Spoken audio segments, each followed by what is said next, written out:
Məni sizlə görüblər. Bir gecədə başqa yerdə qalmışıq, məni atıb gedə bilməzsiniz. Şantaj edirsən məni? Yox, şantaj yox. Bəlkə alimentdə məndən alır. Yox, amma indi bilirlər sevgiliyi yox. Mən nə ərim qəbul edəcək, nə də əmim. Bilirsən, heç vecimə də deyil. Can sənin cəhənnəm Allah. Məni öldürəcəklər.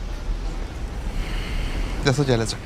Adı niyə qayıdır? Çünki içindəki bir insan imkan vermir o hamilə qadını sadəcə küçədə atıb getsin. Problarında başqa bir aktyor dostumuz idi. Burada çox qəribə bir şey oldu. Dayanmışdıq, məşq edirdi. Elə bu səhnə idi. Şillə vurub maşına, qalmaq səhnə. Demədən Ləmana şillə vurdu. Mən çox tiksindim və pis oldum ki, məşq edirik də bu qızı niyə vurursan? Mən də gəldim orada başını maşına vurmağı. Bir dənə başının dalından şapalaq qoydum.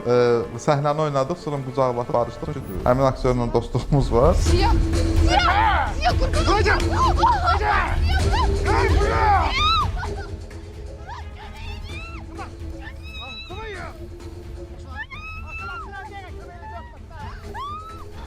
Burada da amma Cavidanın başını doğrudan vurmadıq. Amma məncə Cavidan çox uyğundur. Cavidanın belə mən məsələn baxıram, qorxuram. O məni döyər. Yəni dava eləsən bilirsən ki, bu adam bunu döyəcək, Adili döyər.